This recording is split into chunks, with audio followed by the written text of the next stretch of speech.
Como é que é, pessoal? Mais um vídeo do canal. É isso aí, manos e manas, vasos e vasas. Então, pessoal, neste vídeo eu tenho uma convidada. Foi muito difícil, é uma pessoa muito difícil de se encontrar, né? É alguém que eu admiro pela sua coragem, capacidade, tanto na vida social, né, ou a sua relevância social, como ativista youtuber angolana, que estremeceu recentemente com o Brasil, com Angola também. Alguns gostaram do que ela falou, outros não gostaram, outros ficaram no muro, outros apreciaram o cenário como eu. Então, essa pessoa é a missionária Ruth Catala. E neste vídeo iremos abordar questões que relacionam a vida cristã com a política. E eu acho que ela vai tirar muitas dúvidas que eu tenho e se calhar de muita gente também. Antes de mais eu vou me apresentar. Eu sou José Alexandre Palanga. Obviamente também acho que sou angolano. Parece que sim. E é isso aí. Tenho um canal no YouTube. Falo de coisas que eu acho que são relevantes no meu ponto de vista. Estão todos convidados a visitar o meu canal. Quem gostar, inscreva-se. Quem não gostar, whatever, pelo menos vê. Então, deixo esse momento para a digníssima Ruth Catala apresentar-se para os meus inscritos. Olá, eu sou a Ruth Catala e será um prazer responder aos questionamentos do José Palanga, que apesar de não conhecê-lo pessoalmente, é visível que é alguém que busca fazer diferença no mundo. É isso.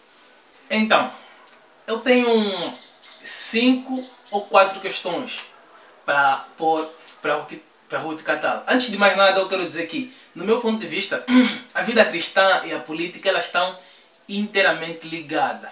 O que não está ligado é a vida da igreja e a política. É diferente. Mas opa, vamos dar a oportunidade a alguém com bagagem e trouxas para falar melhor sobre isso.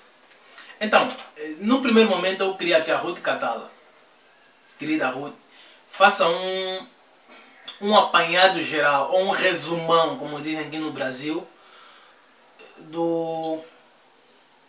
de qual seria o papel, pessoal, tem aqui uma cola porque são muitas questões. Qual seria o papel dos cristãos na política relacionado com Angola?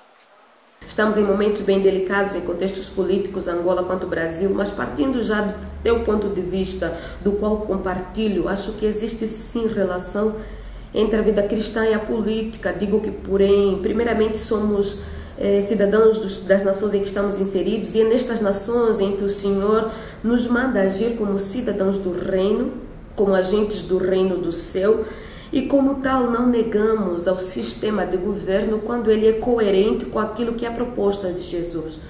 Os cristãos devem se envolver sim com a política, porém deve-se evitar fazer política partidária no seio da igreja.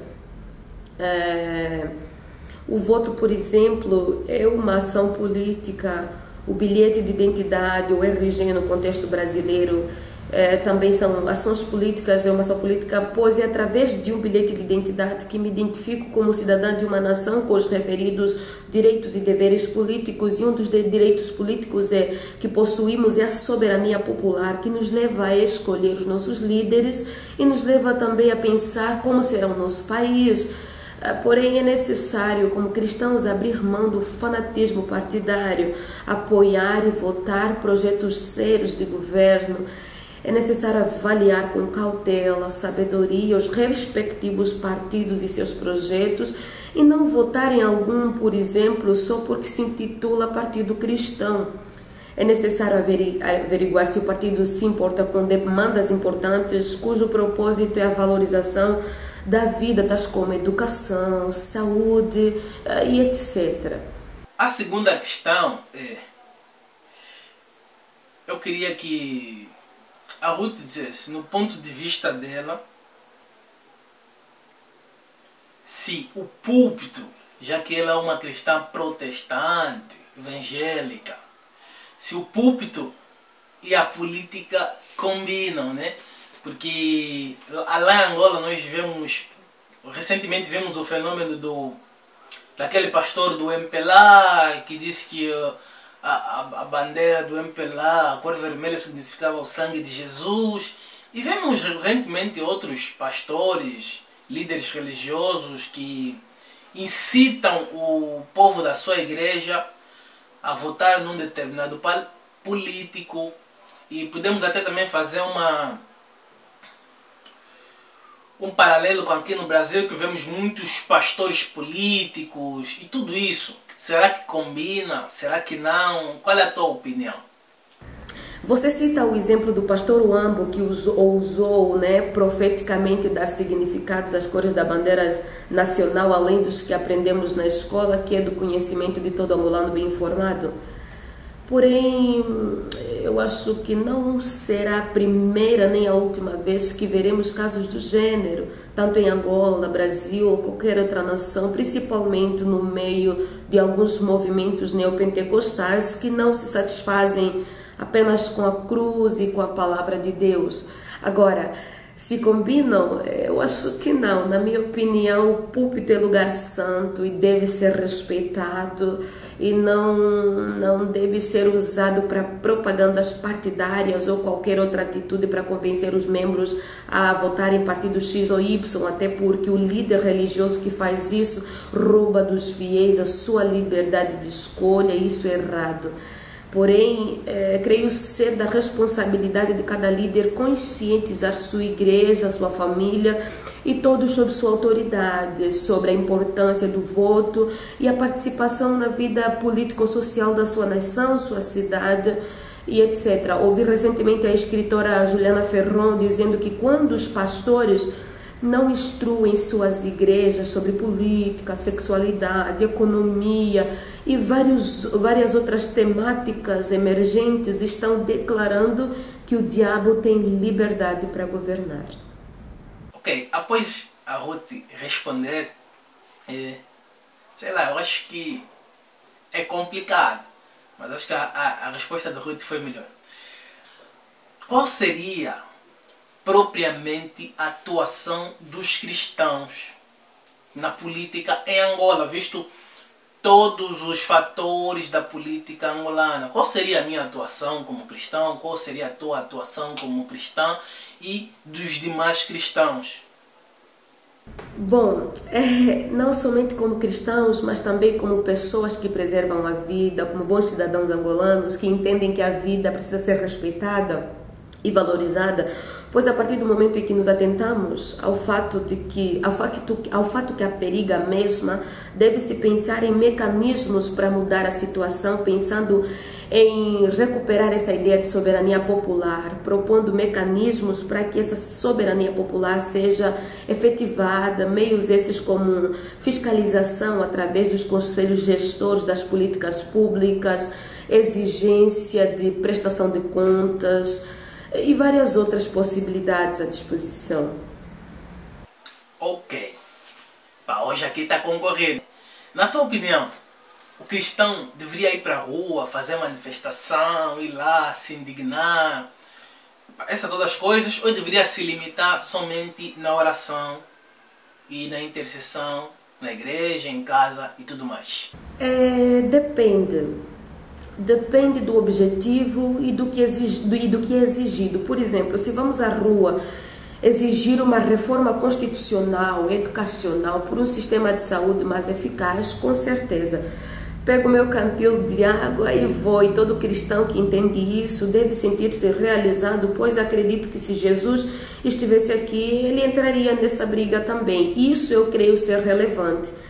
É claro, no contexto como Angola, onde eu, por exemplo, aprendi que política não se mistura com a igreja, isso é um ato extremo, porém, num país com fome de justiça, isso sim é um ato nobre.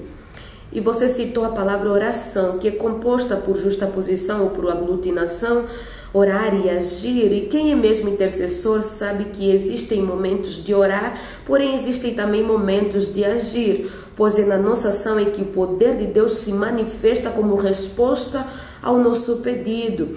Acredito que quando o homem trabalha, Deus trabalha. Há uma frase de Luther King onde ele diz que quem aceita o mal sem protestar, coopera com ele. Ok. Mais um. Tu achas que os cristãos em Angola têm sido relevantes, têm um papel relevante na política? Ou eles só são recorridos para fins eleitoralistas e tudo mais?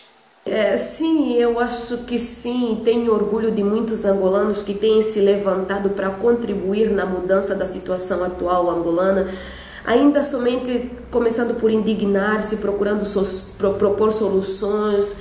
E eu conheço angolanos dignos de palmas, muitos dos quais não dormem, pensando como poderemos melhorar nosso país, isso tanto dentro de Angola assim como na diáspora. E aproveito para citar aqui a situação dos cadeirantes, né?